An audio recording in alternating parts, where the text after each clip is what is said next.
You're listening to the B&H Photography Podcast. For over 40 years, B&H has been the professional source for photography, video, audio, and more. For your favorite gear, news, and reviews, visit us at bnh.com or download the B&H app to your iPhone or Android device. Now here's your host, Alan Weitz. Greetings and welcome to the B&H Photography Podcast. Today's show is episode 2 of our 2-episode shows on trends of best cameras of 2017. And today we're going to be talking about photo trends for 2018. We are welcoming back Yaakov Adler and Levi Tenenbaum, our sales trainers. A little bit of music going on there. Last episode, we talked about cameras of the year and related subjects. Today we're going to talk about trends because things are changing fast in the world of photography, in case you haven't noticed. And on the second half of our show, we're going to return to our serial segment, Dispatch, with Adriane Ohanesian. Adriane will update us on our progress after a deadly attack in Congo, which was detailed in our last segment, and discuss her most recent assignment to a wildlife conservancy near Mount Kenya, where she photographed the very last male northern white rhino in existence. But first, Levi and Yaakov, where would you guys like to begin? Welcome back. Nice to see you after this whole week. Yeah, it's great to see you. Yeah, this was good. You look very similar. Yeah. Yeah. Did you get a haircut? Some things don't change. Yeah. Don got a haircut. Look at that. Wow. That is a close buzz. One of the things that I think is hard to avoid these days, and it's been hard to avoid for a while, and even more so, smartphones. They are getting better and better. And I think it's just so funny when a new phone comes out, nobody talks about phone reception. They talk about the cameras. Yep. From iPhone, there was the 7 Plus and now the 8 Plus and the 10, which have amazing cameras. I recently picked up an iPhone 8 Plus, and I'm astonished of how much it's improved. My last one was the 5S. Oh, yeah. And it's just leap years ahead. Yep. The 120 frame per second video, I'm blown away by what I could put together in my phone. Amazing little wonderful videos and the clips that app they have and a lot of other things. What do you think about this stuff? Well, Levi, you have the 10 on order, right? I have the 10 on order. I feel like I am. Has it broken yet? Well, it's on order, so it's hard for me to break the phone while it's on order. I understand they're arriving with shattered screens. They're just taking away. You don't even have to break it yourself. No, pre-shattered. I'm joking. Well, because they cover 2 shatterings of their Apple Care, so they exactly. They get started early. Yeah. When is it coming? Mid-December, I'm hoping. We also have not just the iPhones, of course, but there's the Google Pixel. Yeah. And the Galaxy. I want to talk about this for 1 second because we've mentioned this in the past in the show. So number one, phones are now doing some amazing stuff when it comes to cameras. We saw Leica paired up with a camera company out of China, Huawei, to make lenses for them. Can you say that again? Huawei? Huawei. Yes. I hope I'm pronouncing that right for anyone who speaks Chinese. Yeah, I do apologize. Huawei. Huawei or I. Yeah. Obviously, Huawei. Yeah. And it's only available at Wawa. Supermarkets, if I'm not mistaken. But they are going to be coming to the U.S. and they are unlocked enough that you can bring them into the U.S. And that was kind of like the origination of this kind of dual camera system where phones. We were talking about in a previous episode how optics has always been limiting, and for phones like you're not going to put a zoom lens into a phone because right now based on our optics you're going to have something that extrudes from the camera. It's going to be too big. It doesn't make sense. So just put in a dedicated lens, which is the right size, and you could do a lot more with it. Google Pixels is doing single camera, a lot of stuff in software. The 2 big things that we're seeing out of them that I think are really fascinating. Number one, they're working very closely with one of the camera and sensor rating teams or testers, which is DxOMark. Mm-hmm. And so now cameras are going to come out, or camera phones are coming out. What do we just call them phones? What are they called? Camera phones? I don't know. Phones are coming out, and they're now touting that they have a DxO rating, which is a big deal because DxO is officially one of the big labs for testing sensors and lenses. They also happen to be a consulting company. So gets into some interesting ethical questions. But regardless of that, they are one of the bigger sites for testing. And the fact that the cameras or the phones are now touting that, hey, we have a DxO mark of 96 or 98 is a big deal. Number 2 is when we talk about photography really just means capturing an image or a moment or composing an image and to capture it. But it's really a medium. And so there's no real difference between a point-and-shoot camera and a cell phone. They're both a camera that you carry around to capture smaller moments. Except that a point and shoot does not make phone calls. Exactly. Disadvantage. Unless you had one of the older Samsung ones, in which case. That's true. But And look what the happened to idea them. the idea over here though is that a very much I think Yaakov and I are on the same page on this, is that like Of course, yes. no matter what you want to hate on the phones or whether or not they're good enough to do what you need them to do, they are your introduction to photography at this point in time. Kids are learning how to take photographs on a cell phone. They're not learning how to take photographs on a point and shoot camera. Right. And don't forget, you can also download all these different apps to your phone that give it all the functionality of a real camera. So you can start to learn about ISO. You can start to explore things like f-stop. And don't forget that also the cameras are also putting into their phones portrait mode, trying to mimic that depth of field type of fall off and things like that. So I think it's a really fascinating idea. And when we start to look at it in that frame of light, we see that not only is the photo market way wider because it's now in everyone's pocket, but as soon as people start to learn what the limitations of their cell phone are, there's real reasons to start moving up. Right. I always find it funny when if I take pictures with my Minolta, my kids, and they want to see the back. Yeah. I'm like, Oh, yeah. yeah. Oh, yeah. Here's the back. Yeah. Which is something I wanted to mention, which is the counter trend of the popularity of film. I mean, people. Yeah. I mean, you don't walk around any neighborhood in Brooklyn without seeing somebody with an AE1 or Oh, yeah. It's Pentax amazing. Minolta. It's cameras that used to be like at $4 for at a yard sale, and now people are now strutting around like they're showing off. Oh, yeah. And you had mentioned something about the modular camera attachments for Moto and Hasselblad. Yeah. Okay, what's that? How are those? Have you used any of those? So I used the Hasselblad on a Moto Z I took with me to Zurich. It's not a Hasselblad. It's not a Hasselblad. It's not even a Franken Sony Hasselblad. It's just a name. It's a name. I don't know. I don't know exactly how far Hasselblad It's a had to do with it. Lenovo Motorola Hasselblad. Mm-hmm. Yeah. Well, But- obviously, they just licensed the name and they gave some kind of an okay to the design. Yeah. That's really what it is. It's definitely, I think, more of a design thing. The big thing to realize there is what I just mentioned earlier is that you have limitations as far as zoom when it comes to a cell phone. You also have limitations on sensor size. You also have limitations as soon as you add an extra lens onto what's Stability essentially a and whole- closed camera system. You're adding it's add-ons. Exactly. So what the Moto Z or what these modular systems are trying to do is that they leave a set of pins on the back where you can just slap on like a speaker or a projector, or in this case a camera, and now you have a full functioning point and shoot camera that's connected to your phone. So you have all the advantages of shooting on your phone, aka loading it straight to whatever your favorite app is and uploading it to social media.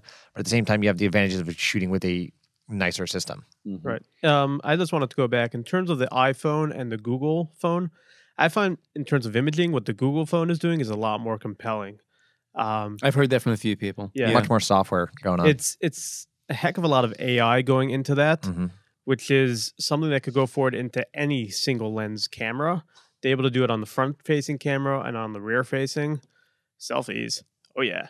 But basically, it's able to blur out the background just by it. It creates a full depth map of the scene and then knows what is where and where is what, and is able to blur out certain parts. Mhm. Yeah, and all- Apple only allows you to do it if you're front-facing camera telephoto. Right. All right, so we're going forward with phones. Obviously, nothing's Yeah, you know, they just ain't more and going more. away. I mean, I don't really see, other than improvements on the phones that we're buying, any trends that are changing. I mean, there have Well, people have been well, trying something to I add think on is to gonna phones happen- over the past few years. It never seems to work. We're But talking about add-ons, but something that's been going on in the background for a few years now is that there are several companies working with what are essentially liquid lenses. They're fluid, and the lenses themselves change shape, which helps them refocus and change focal lengths. There's a lot of stuff going on. You mentioned that there's no real zoom lenses for phones because of the fact that would make them ridiculously fat and clunky and lumpy. However, if they can when they perfect this liquid fluid lens, that could change a lot of that. It could be possible to have a 600 millimeter lens in your phone. Yeah, there are a lot of interesting technologies. So I think that we're seeing a lot of also, particularly when we're talking about phones.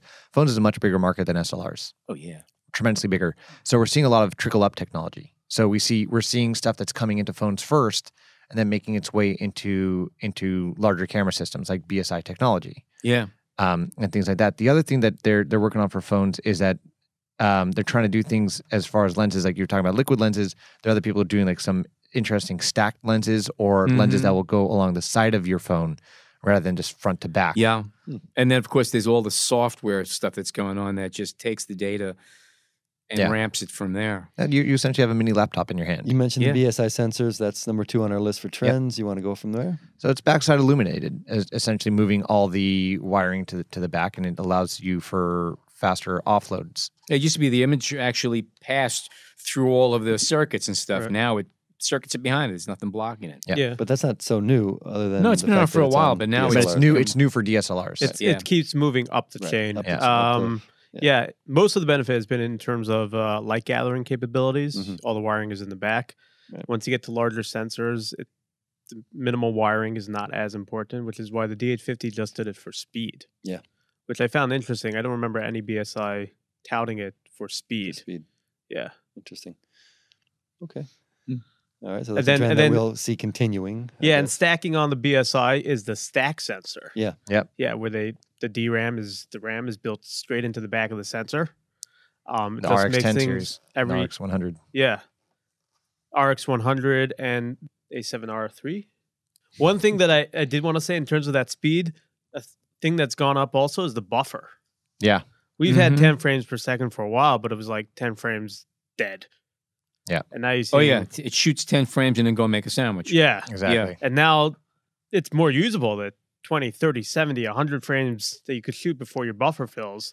That's huge. Yeah, so that's meaning that there's more RAM built into cameras. But on top of that, and I think this is direct correlation, is the speed of the cards that's coming out now. Mhm. So I think for all points and purposes, compact flash is going to go the way of the dodo. And we're seeing the 2 large camera manufacturers, Canon and Nikon, kind of trying to tout separate technologies, either XQD or CFast. And we're seeing Canon put CFast into their 1DX Mark II. Sony's been doing XQD, D500, D850, and D5. Yeah. And both of them are interesting technologies in and of their own right, but both of them are allowing for tremendously fast transfer and write speeds. Right. So another trend we're seeing is basically the card capabilities. And I think for mirrorless, you basically have the UHS-2. Yeah. Which is faster than any compact flash. So you have XQD, UHS-2 on the SD cards, and then you have the CFast. One thing I want to mention about UHS-2, because this has come up a lot, particularly in sales, it's the same exact size as a standard SD card. So if you're a buyer and you're looking to purchase a UHS-2 and you just heard us say that it's a much faster card, and you're saying, oh yeah, I want to get the faster card, don't stick it into a UHS-1 slot, because it's actually probably going to be slower than your UHS-1 card, and you're going to be spending more money for a card that you're not going to get the benefits from, because there's actual physical differences. There's a second layer of pins, which allows for faster bus speeds and allows for extra transfer of data. Right. One thing about XQD, there's something called CF Express, which is supposed to be the next iteration of that. It hasn't hit yet, but it's supposed to be backwards compatible. And that's going to build on the XQD format going forward. It's going to be backwards compatible to a CF card. XQD. So it's going to be CF Express in XQD. Yeah, something like that. Interesting. But that's That's not moving complicated. forward. No, not at all. Well, to take away those bye-bye compact flash. Yeah. Another thing you're seeing. It sounds like floppy disk is just dead now. Oh, No, gone. no. No, they're coming back. You have records and floppy disks. Yeah. True. records All are the back. stores are Yeah. full of them. Yeah. Yeah. Well, Mirrorless autofocus has arrived with the A9. That's your next. Yeah, so point. we mentioned this in the previous episode, but mirrorless autofocus is actually a really solid thing. No blackout, 20 frames per second, and super fast. 699 points of focus across the sensor. That sounds right, yeah. a lot. A lot of points across it. I can tell you that I was shooting Yaakov, can you go count them while we're here? Just Yeah. Give me a second. one of One. one of the really big things, and I think it's an undertouted Where was I up to? advantage to undertouted and I think undermarketed, because I think in the beginning it didn't do so well. But now with the A9 and the A7R3, the eye autofocus that Sony has, where it's able to recognize an eye and focus on that, I use that on the A9, and the speed of the eye autofocus and the ability to actually catch on, even in a group of people, to an eye or within a range, was tremendous and accurate. Yeah. They said with the A7R3, it's finally like really there. Everything has gotten faster. That's the number trend here, which is something we're talking about here. So we don't I wouldn't even go any further in that. Whether it's frame and speaking rate, of things going faster, we also have autofocus. slow-mo. We have slow-mo. Slow-mo. Yeah, but that is everything going faster, meaning that it's able to capture way more information. Exactly. Yeah. And write it. Yeah. So everything is getting faster. So everything speeds, whether it's autofocus, whether it's frames per second, like we were talking about in the last episode, the D850 is shooting 9 frames per second with a battery grip at 45 megapixels. Mm-hmm. That's huge. That's a huge amount of information coming down the pipeline. The comparison there is that your 1DX or your D5, which are shooting 16 frames per second, they're shooting 16 megapixels. 2018, Yeah. Still, Yeah. world of a difference. Yeah. I guess one thing that sort of maybe segues in terms of speed, the Panasonic G9, if anyone's familiar with Wi-Fi protocols, it now has Wi-Fi AC. Mm-hmm. Yeah. Faster Wi-Fi. A lot. That is basically the fastest that's out there. Right. Mm-hmm. The question is when does that replace all cables, or does it not, or where are cameras going with wireless? That's a good Oh, question. so that's actually something that's on the list there. So something that we're seeing with wireless is until now, if you want to do anything like wireless tethering or wireless camera control, you had to buy some kind of accessory dongle. It originally started with the really big systems, like $1,000 for Canon, $800 for Nikon, and it was a very complicated system. Wi-Fi, as we know, I think was very much approached as like a consumer end product or high end product. At this point in time, people want a lot of camera control. So if you didn't buy the high end stuff, you'd buy something like a Cam Ranger or a Tether Tools Case Air, Case Relay, and anything along those lines, and it would be like a separate piece for either $150 or $300, and you get in and you do full Wi-Fi control. The camera's now coming out with really solid Wi-Fi apps, so you can do full control from your phone. They're not fully there yet, but I do think over the next couple of years we're going to start to see a really full-fledged camera control. Right. And do you think that the high-end shooters, the professionals, are going to embrace it? Depends if they need full tethering of RAW. We did see with the 5D Mark IV, one of the commercials was showing a high-end photographer stick a camera on a ceiling and shoot full control from phone. Right. And the new Sony, they're coming out with their own tethering software. It's interesting. Yeah. And then the question is, how far do they go with wireless that they're willing to implement? Can that really get to the speeds of wired? Right. iOS on, I think with the 7 and 7 Plus iterated RAW support. And now on the 8, it for sure has RAW support. So Yeah. The bigger question is whether or not you actually want to transfer RAW files to a mobile device, which to me sounds insane because you're usually limited on the amount of space you have. Well, even to your laptop. But right now, the Wi-Fi doesn't connect to computers. It's a mobile protocol. Right. That's what I'm saying. If the Wi-Fi really boosts its speed, Yep. You have close-range Wi-Fi that is super fast. Yep. Is that something that's going to replace? The other thing wireless that I'd like to see, or maybe could happen, there's a lot of wireless flash systems Mm-hmm. working via radio. Is that something they can implement into the camera? Meaning, can they implement that radio The radio controller. controller into the camera? I mean, Nikon has that little piece you stick on. WR10 or whatever it's called. It's a piece with another piece. Well, Pocket Wizards also worked with companies embedding transmitters into like meters, for instance. Yep. right. For the longest time, you could buy a Sekonic and it had a little thing. in it. Still can. And Still can, the Pro 10 and the Pro 8s had the Pocket Wizard control. And, yep. So I guess when will they build it in? And then I think if they build it in, they could really monopolize the speedlight market. Because you have the camera with the radio transmitter, buy the Canon flash, buy the Nikon flash, buy the Sony flash. And the other thing I was thinking, they'd really have to create a new sort of interface where you could see what you're shooting and see your flashes and control them in a more seamless manner. But I think it's possible. That's a good point. Yeah. Silent operation, bye-bye mechanical shutters. Let's combine those two. Yeah, so silent operation is, again, like with the A9 or the A7R3, essentially D850. more so with the other ones, I think, over the D850, because D850 still has some mechanical shutter going on. No, they could do full silent. They do full silent now? Yeah. That I haven't been able to play with. And yeah, regardless, we saw it first in mirrorless because they removed the mirror. Actually, And- saw it first in the Konica Hexar Yeah.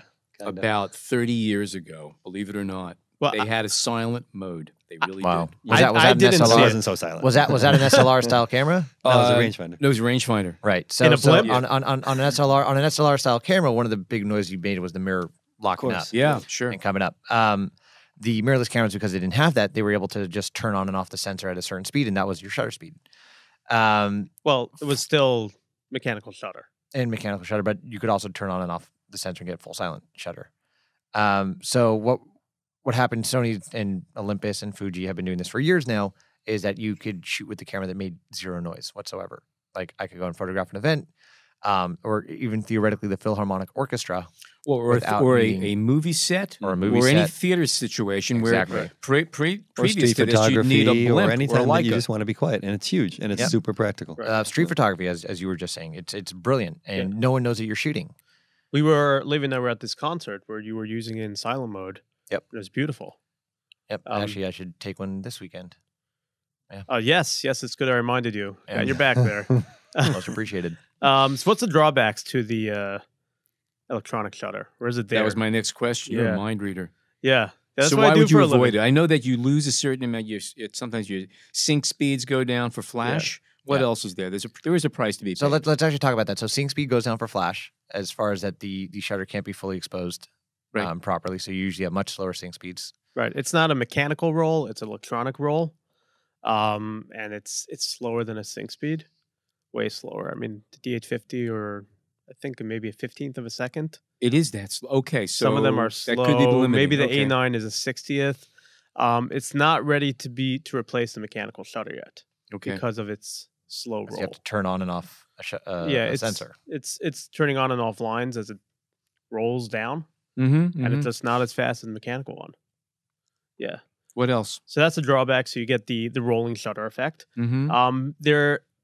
They've been limited in bit depth, especially on the Sonys. Yeah. And I think there's a little more noise. There's a cutoff in dynamic range. Yeah, it's a bit depth, meaning that you're gonna lose some color. Right. So there's no free lunch. There's no free Now, lunch. what about if you're shooting raw with silent? Are you still So losing it's the all same. that data? It's the same issue. Yeah. But you still have all the control that you have over raw, so you can still tweak the raw. You're just not gonna have the same range that you had. Okay, so Yeah. you're still getting clipped there as well. Yeah. Right. Okay, interesting. But So, the new- but we're talking about clipped. Like, what are you shooting and how much clipping Right. matters? Good Right. point. You know, and that's really what the conversation is. Is the shooting silent? Like, if John is going to go do some street photography and he wants to shoot stuff without people noticing him, is that worth the cutoff? Because he could do a waist level shot with a Sony flip up finder. No one's going to hear him shooting. He just click, click, click, click, click, click. Right. No sound whatsoever. Great, get all these amazing shots. Okay, great. His whites may clip at a certain point, or his blacks may clip, but if he's That's exposing properly, he That's should not be the point there. should be fine. Right. Unless things are moving fast, then it's not really an issue. The other benefit of it is there's no camera shake. Yeah. It's silent and the camera's not moving, so you can shoot a landscape without having the camera vibrate. In terms of it Night totally photography. replacing the mechanical shutter, which I think is gonna happen down the road. 'cause- Ultimately, sure. Yeah. So I think either two things. There's something called a global shutter, which has not really been viable in the photo camera yet. It's just very expensive. Turns on and off. It's not at even once. on a lot of the high end video cameras. Right. It exists. Mhm. It'll be in the iPhone 12. Yeah, So that- that's the word I got. So that may trickle down and make into your photo cameras. The other thing is if the roll of the electronic shutter gets close to where your sync speed is, let's say it takes 1/250th, it doesn't have to be global. But as Mhm. long as it's close enough, then that's it. Cool. Get rid of another piece. Throw it out of the camera. Keep another thing in mind too is that there are other technologies, even if the shutter speed is not fast enough where there might be a certain amount of blur. We're dealing with cameras right now that will shoot HDR and they'll selectively pick pieces of different images that are sharper and better composed and exposed and put them together into one final image instantaneously. So it might be that you're still not quite there for sync speed. Say you're shooting outdoors and you might have some blur or the sky might blow out. The software will bring the sky back in or clip out some of the blur and just sharpen it. So Right. there's a lot of stuff internally with this AI. One other thing I want to throw Yeah, out there just really go ahead. quick as far as sync speed goes, and this might be a little advanced or not advanced, I don't know, depending on the level of listener, is Thank that you. even if you have a 1/15th of a sync speed on your shutter, if you're doing full studio work and you have a completely pitch dark environment, you can use flash to freeze motion. Mhm. So there's always that option as well. Right. So you drop your Good point. shutter speed. Good point. Yeah. Mirrorless medium format. So we touched about this a little bit, but you have the GFX 50S and the X1D. They're both competing for parts of the market. You know, I do think that they're a bit niche as far as that. What are the real advantages you get to by going to medium format? I know that back in the day, everyone talked about resolution.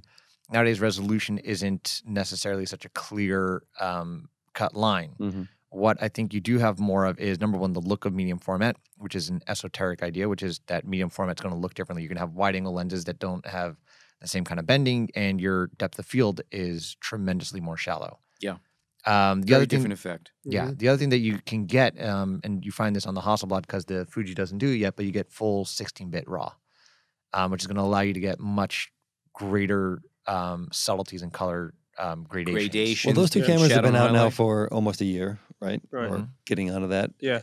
Do you see people, DSLR shooters, jumping to that, or do you see the fact that the DSR from Canon and now the D850 with their high megapixel counts are going to just pull those people away from them? So the D810 or the D800 when it came out already pulled down a lot of shooters because you had a 36 megapixel camera that had tremendous dynamic range. So for studio work, it was great and way more affordable. But you still have the aesthetic of medium format because the pictures look different. Yes. Just like the saying, a point and shoot will never, there's always going to be a different look about a point and shoot or even a micro four thirds or APS-C compared to a full frame sensor. There's Right. just differences. Yeah, Right. there- So there are that's harder differences. to sell though, But unless you've que- used it. Yeah, it's a kind of thing. These are the subtleties where you I have see to be 50 experienced to mega- see it. Right. I see Exactly. 50 megapixels. I see 50, 45, 50. What's the difference? It doesn't matter. Quantifiable. Sharp is sharp, but it's other than sharpness. Right. It's the way the image is rendered. That's where there's a real big So what I think we're seeing more of is very either high-end enthusiasts or real pros who want to differentiate themselves. Mm. I'm coming to shoot your wedding for $8,000. Why is it $8,000? Because I am bringing I'm bringing you a $6,000 camera, right? It's not the camera that you have in your pocket or that your brother-in-law owns, right? I'm bringing a camera that no one else has, similar to what wedding photographers did back in the day. Also, they Sure. brought a big, huge system, and it's part of the horse and pony show. Yeah. No, they want to know that. Okay, this guy's a professional. It's an experiential thing. Now, here's something that just came up. We're talking about medium format cameras, okay? And of course, we have the Rodney Dangerfield of the camera world. Pentax was not mentioned. Yes. Well, that camera's It's not 645Z. mirrorless. That's 3 It's years an old. SLR. Yeah. but However, it's we a talk about DSLR. development of. Yeah. Yeah, but it's a medium DSLR. format. It's not mirrorless. It's not mirrorless, but it is hitting a similar market in a way. The question about these mirrorless, are they going to eat into the market for someone who's going to buy a $10,000, $20,000 digital back?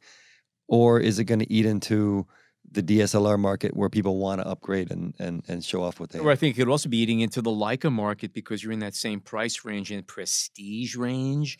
Somebody Only instead of if the buying camera is recognized as that level. Yeah, of I think prestige. the Hasselblad. I think Hasselblad's somebody who's trying going to to buy do an M10 will also be looking at that Hasselblad. right. Hasselblad's trying to do that. The more Hasselblad so has than it. Fuji. The Fuji does not. Yeah. No. Well, we're on mirrorless. Are Canon and Nikon ever going to come out with real mirrorless options? They came out with an M5, which is so far a Nikon huge step is going to up. be coming out with a mirrorless, from what I understand. Well, speaking of mirrorless, And Sony Pentax is coming out with a full frame digital SLR. timing is correct. But one thing I wanted to just say about medium format: are we going to see a larger medium format sensor? It's a good question. Right, Yeah. which has been the question for a long time because Yeah. we still don't have true medium format Right. 1-to-1 yet from what you're used to from the film days. And that could be more of a differentiator. They're sort of And is it also, in other words, what used to be medium format was 6x6 square or 6.7 or 6.9.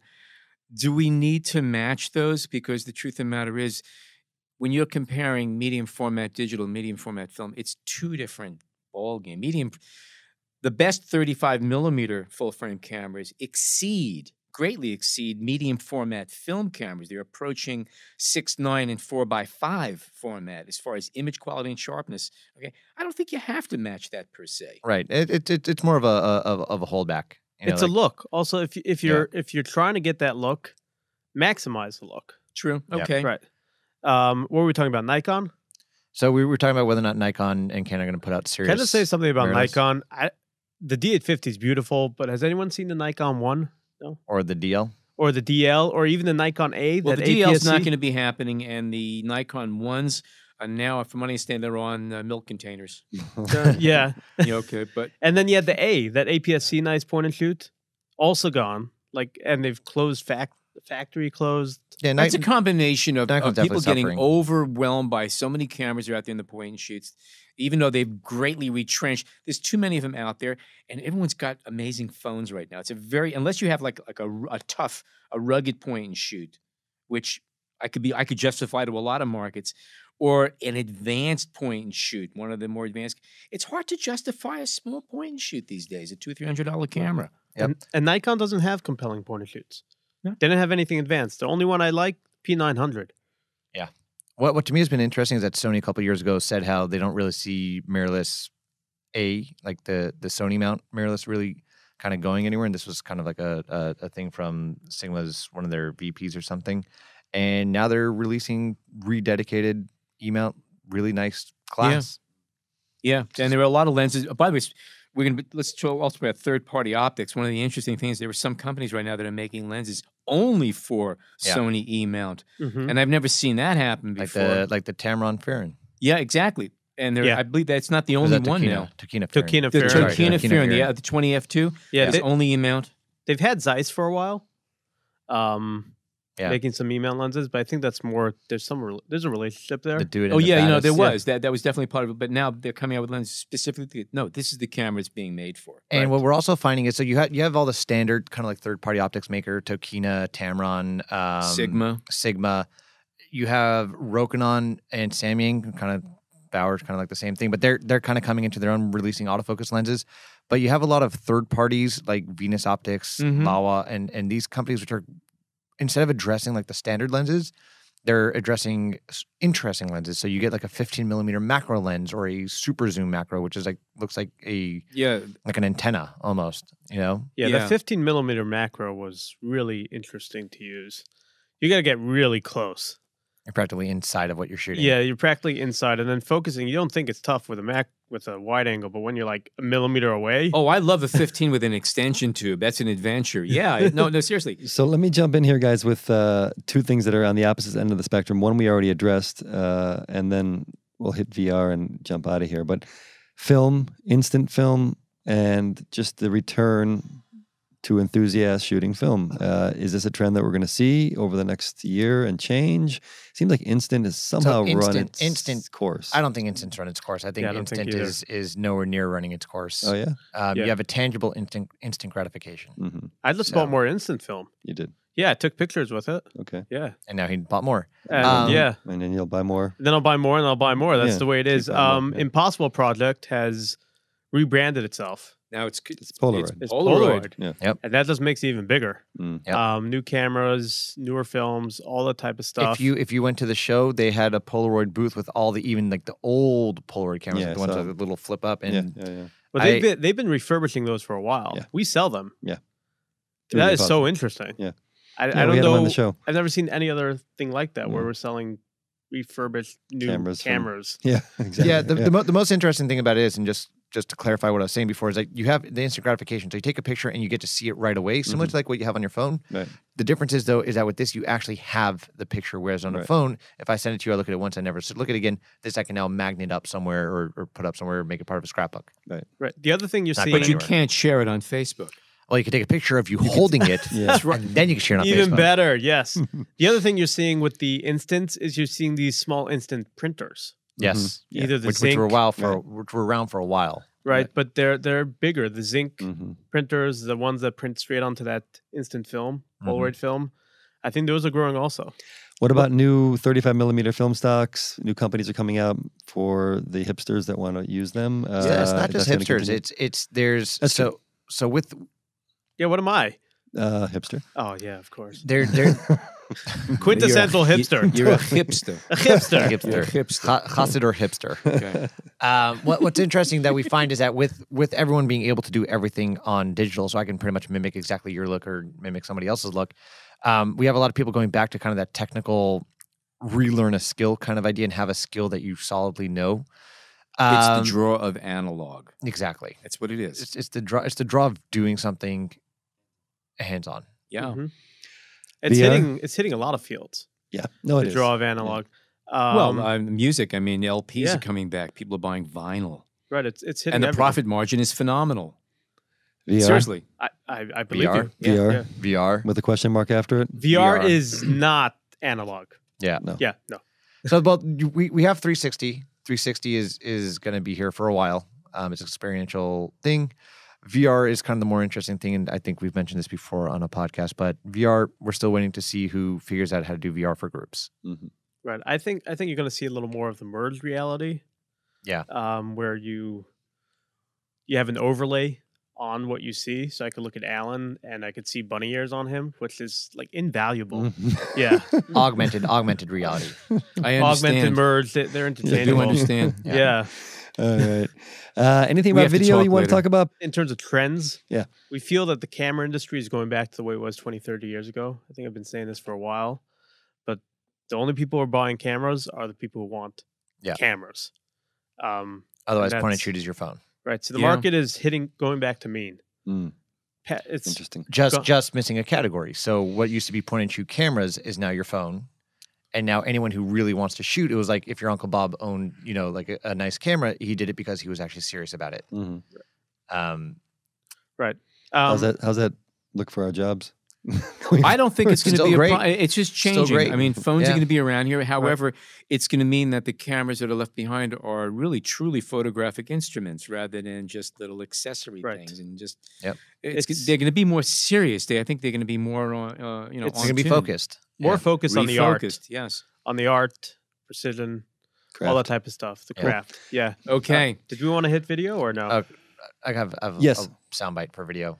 What I'm seeing for video is that video has truly come into its own in digital video, and now we have very clear differentiations between what's really a photo camera that they also stuck some video stuff into Mhm. versus just dedicated video cameras. And even though the Sony A7Rs or the A7 series is doing great with video, and the GHs are doing great with video, you do see that Canon's not really trying to tout the 5D Mark IV as a video camera anymore. Good point. Even though Nikon's trying to add video to their system, you still have very real reasons to move to C100 Mark II or an FS5, an FS7, because they now have cheaper cameras, or the video industry has cheaper cameras, more affordable cameras that do the real features and needs that video people need. Right. Yaakov? So video, first of all, 4K is done. Yeah. That's old news. Yeah. We're already past that. Definitely the photo cameras were, all of them coming out, pushed the video industry to drop and make cameras available to people. The other thing you're going to see more of is HDR in video. Yeah. The new Sony Screens. A7R III has an H-Log, HLG that is built for HDR going straight into your screen. The television screen's all HDR. That is the next thing that the whole industry is pushing across the board, and you're going to see it more in the cameras we sell. Mhm. Thank you, gentlemen.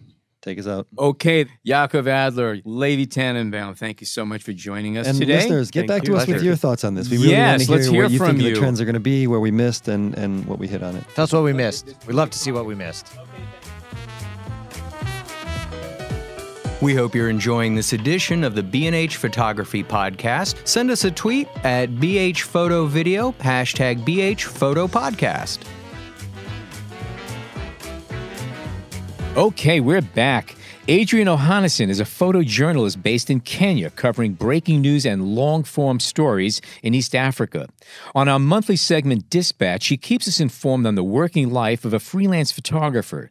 On past episodes, she has chronicled her assignments covering the ongoing conflicts in Somalia and South Sudan, illegal mining in Congo, day-to-day life in Nairobi, and the constant struggles and joys of navigating media outlets, NGOs, armies, and broken cameras in the pursuit of stories untold. On today's segment, she reports from a wildlife conservancy that manages white rhinos and trains dogs for tracking and assaulting poachers. She also discusses a short assignment in a refugee camp in northern Kenya. Here's Adriane. Getting back to work after the Congo attack was the best thing to do, the best way to move forward, because I quickly realized that jumping in and out of countries, and especially being at home in Nairobi and planning for my next trip, that is my normal. And I did take some time off after the attack. Of course, went and visited my family and recovered from malaria that I ended up catching. But at the end of the day, I really felt put back together once I was in my home in Nairobi and getting back to work. I think I felt a bit lost without that process, without keeping myself busy, without having a purpose. So I've been really lucky the last few weeks to have had some great assignments. And it just goes to show, and it's something I always have to remind myself of in this industry, is you have some of the greatest moments and some of the worst moments. And that's all part of the work. I'm continuing to follow the Congo story. I even felt drawn to go back to see how the situation will develop. I am tempted to follow that story. I think I'll let it rest for a bit, and when I feel confident about going back, and when the people on the ground feel confident, then maybe I'll take that step. In the meantime, over the last few weeks, I've had the chance to work on a couple of really great stories that I'm really excited about. One was it's about a 4-hour drive north of Nairobi, directly north of Nairobi, and it's in a conservancy called Olpejeta. And I haven't actually done that many wildlife stories, and so this was really exciting for me to actually, it was great. I got to go on safari for a handful of days, basically lived in this conservancy, and it was quite cool. There's little cottages that are used for researchers, so you can stay right in the middle of this amazing landscape. It's right at the base of Mount Kenya, which is the second highest peak on the continent, just behind Mount Kilimanjaro. So you'd wake up in the morning and you could see, the best time to see Mount Kenya was in the early morning when it was clear. And so I had gone there with a writer. We were doing a piece for BuzzFeed, which isn't out yet, but the story will be on Sudan, who is a 44-year-old northern white rhino, and he's the last of his kind. So when he passes away, there will no longer be any more male northern white rhinos. There are still a couple of females, but they'll have to figure out an unnatural process, which actually scientifically, they don't have the technology yet. I learned a lot about rhinos on this trip, and I can talk forever now. But so it was incredible to me in any story that I jump into to watch people who are experts in what they do. And that varies so much from person to person, from profession to profession. And for this story, I really wanted to look at the keepers of Sudan. So who are the people taking care of him every day? And to see the relationship between these rangers, who there was a few, and their sole job was to take care of the white rhinos. So these two females in Sudan, the last male northern white rhino. And to see the relationship between these rangers and this rhino was, I've never seen anything like it, because I'd never been in a situation before where humans were communicating directly with rhinos. I don't know if this exists anywhere else, but the rangers had a relationship with Sudan. They could speak with him. The rhino knew the voice of the rangers. He felt comforted by the rangers, and they just knew his every movement. They knew his moods. They knew what he preferred. They knew what annoyed him. They knew where to scratch on his body to calm him down. And to watch that relationship, especially when, I was absolutely terrified to be around this creature, mainly because I understood that the rangers had such a great relationship with Sudan, but I was unsure, and the rangers also were unsure when you bring someone new into the presence of the rhino, how the rhino will react. So that was really terrifying to me, because the animal is massive, and any movement could just be the end. And to be standing there and watch the rangers interact so fearlessly with Sudan and so confidently was really it was beautiful.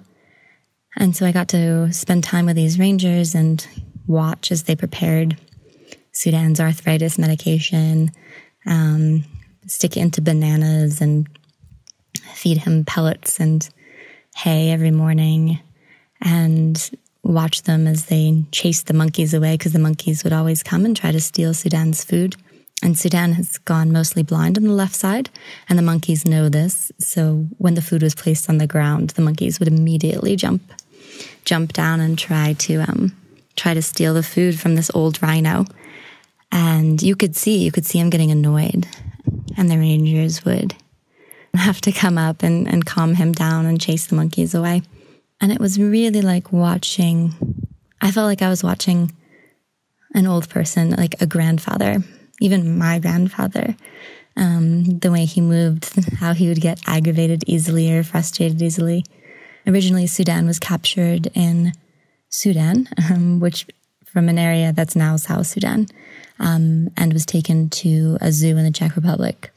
And so, from what I understand, walking on hard surfaces, on concrete for a long time really harmed his legs. Now he's I saw it as a retirement home in Kenya, where he'll live out his days. And this conservancy is actually known for rehabilitating black rhinos, which are another endangered species. And it was great to be able to explore this idea of conservation, because it just seems so simple when you first approach it. We're concerned about the environment. Yes, we're concerned about different species of animals. Yes, we're concerned about conservation, but what does that mean? And what does that look like?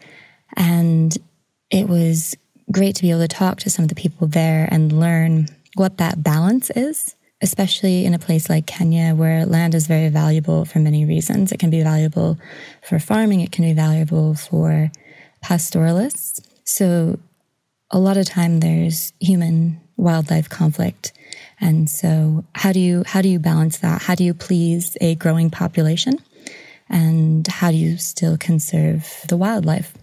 And so this conservancy has done something quite interesting, because originally people thought of conservancy as, okay, well, let's fence off this area, and this is what we're going to conserve. Everything else stays outside and all the natural things stay inside, and end of story.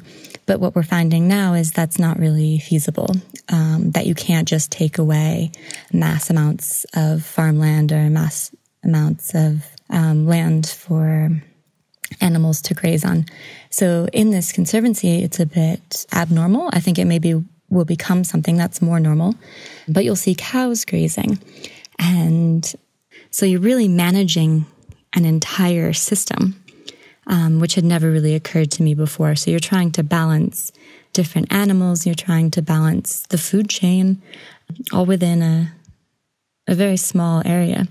And I guess the obvious thing to discuss talking about rhinos is the reason for the lack of these populations, or the lack of rhinos in Kenya, is a direct result of poaching for the rhino horn. And so another aspect of this that we got to explore was we got to spend time with some of the dogs that are now trained to track poachers. They're trained there's another group that are called assault dogs. And so there was one that was actually just, his sole purpose was to bite people's arms. I think his name was Diego the assault dog. And there's another group that sniffs specifically for ammunition. And so you have all these different dogs with different tasks. So we got to go out with one of these hounds to watch how they're trained, and they're trained daily. So we got to go out and see the hound pick up a scent, and one of the rangers went out and hid in a tree, and the dog followed the scent and finally found the ranger in the tree and was given a sausage treat. But it's just been an amazing way to be able to track down the rhino horn or to track down the poachers who are carrying the rhino horn. And the last activity in the Conservancy was to go out with a group of rangers just on foot and try to track down a black rhino. And the black rhinos normally hang out in bushy areas. They're quite hidden because this is what they eat. They're not out on the grassland like the white rhinos are. And I don't think I've ever been so scared, and that's really funny to say coming off of the Congo experience. But just walking through the bush with these rangers, not knowing when you were going to stumble upon a rhino, was absolutely terrifying. And also they're known to be quite aggressive. And the only advice that I was given was to jump in a tree. And the trees are really small. It's quite dry. You have these small thorny acacia trees. The branches don't even look like they'll hold anyone. So it just seemed like a bit of a joke. I'm sure one, small nudge from a rhino and the entire tree would fall down. But again, to watch these rangers work and to watch their relationship with the animals was incredible to see, but then also terrifying because I was clearly in these animals' territory for the first time. So there was one situation where we were going from a wooded area out kind of into an open clearing, and this herd of buffalo just came at us. Buffalo are also very aggressive. And the rangers were just saying, oh, don't worry, we know these buffalo, they know us. They're just coming to check you out and see who you are. It didn't really look like that. They were really coming quickly towards us. But the buffalo did. They knew the rangers. They had a relationship with these rangers who do these patrols regularly to keep an eye on the rhinos. And so, yeah, they tracked this rhino down, and she was a pregnant black rhino, and only using footprints. And it was great. You have to approach a rhino from a certain side, depending on the way the wind blows, because I guess they have quite a good sense of smell. And so it looked like something out of a movie. They were throwing dirt in the air or kicking dirt. And so the dust would come up and blow in a certain direction, so you could gauge which way the wind was blowing. And then you could approach the rhino from that side. So you didn't want the wind blowing your scent in the direction of the rhino. You had to stay downwind from the rhino.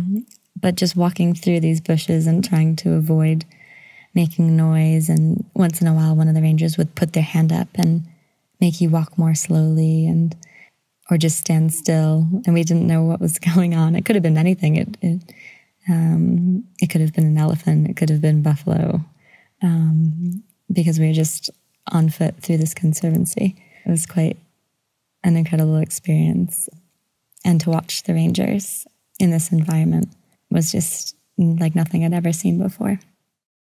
The other story that I've been working on, I just got back about a week ago, was up in Dadaab, which is a refugee camp in northern Kenya. And there are about, around 240,000 people living in the camp now, mainly Somalis, people who have fled war or drought and famine in Somalia. And this used to be the largest refugee camp in the world until recently. The largest camp now is in northern Uganda. That's made up of South Sudanese refugees that have fled the war in South Sudan. So you have a massive population up on the very northern border of Kenya.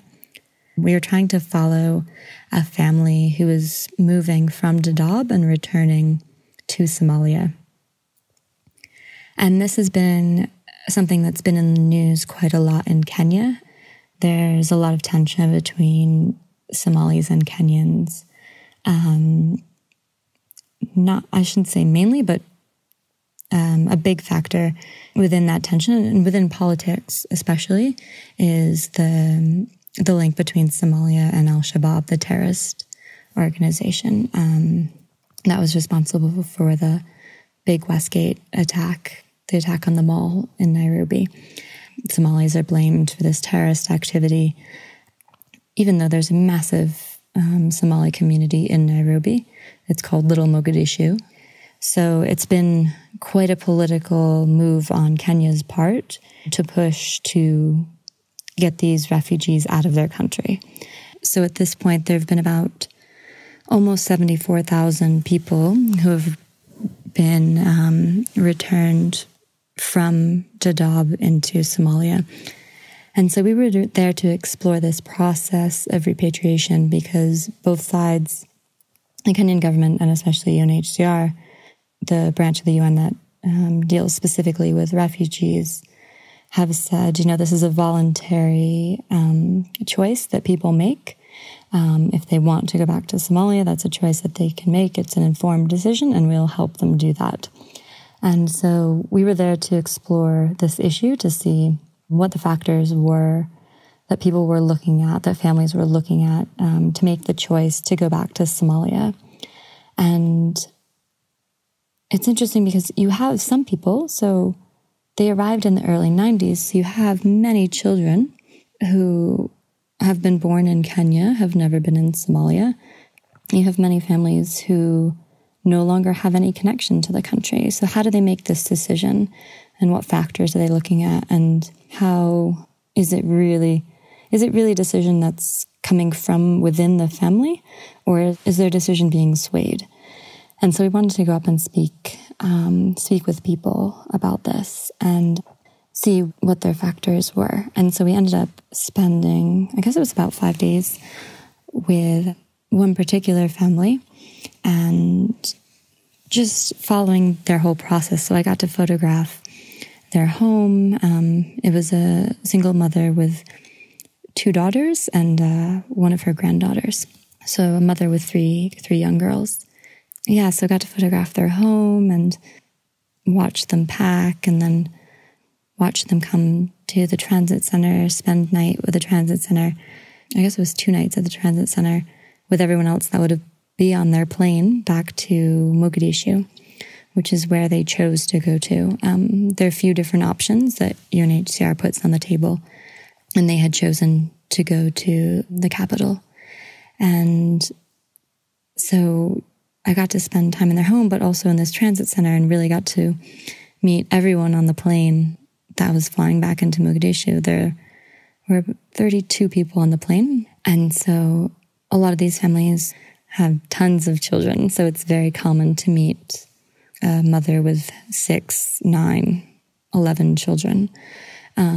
So huge families going back to the capital. Some have more connections than others. This woman no longer had any family there, and she was just traveling alone with her 3 daughters. And so one of the factors, a large factor for most of the people who were choosing to go back to Somalia, was that UNHCR is offering up $200 per person to go back to their country. And this is the part that I struggle with as to what is a choice, and how do people make an informed choice? How do you explain to a family who's been living in a refugee camp for years what Somalia is like? And so this money that's being offered, $200 per person, especially to families that have 6 children, is an amount of money that these people have never seen before. And most of these people have never even seen US dollars. So, yeah, how can you say for sure that this is a decision that's not swayed by this sum of money? And that's what we were looking at. And so spending time with this family in Dadaab, and then we'll try to go and meet them in Mogadishu to kind of follow up and see where these returnees end up and what their lives will be like in Mogadishu. The life in Dadaab is harsh, and it's getting more difficult. And that's a result of, again, the Kenyan government and also UNHCR and WFP, the World Food Program, cutting rations. So cutting the amount of food that they give to people in the camp, which was another main factor of people saying, well, we can't make enough money here, and we definitely don't have enough to eat. And so we might as well take this money and go back to Mogadishu. And many people were hopeful that once they were in the capital that they could start a small business. But it's very difficult, and it's also quite dangerous. I mean, we just saw last month a massive bombing in Mogadishu that killed over 350 people. And that was something, that news obviously traveled down to Dadaab and made people question a bit whether or not they should go back or if it was safe to go back. And so we'll see. We'll see how these families deal with their new place. And we'll see how they can start a new life. But again, it was really difficult to see how people made this choice, because choice is such a privileged idea. And when we think of choices, they're not necessarily made out of necessity. And I feel like for a lot of these families, every decision they've made throughout life has been out of pure necessity. And I hope that this story, showing a bit of their life, showing where they're coming from, showing where they're going through, and then where they end up in Somalia, will help to illustrate that decision. Okay, thank you so much, Adriane. And back here in the studio, thank you to Yaakov, thank you to Levi. Keep in mind that with our 100th episode, we do have a big giveaway coming up. Meantime, go to iTunes, subscribe if you haven't. And as always, thank you, Jason, thank you, John, and to our listeners, thank you so much for tuning in today.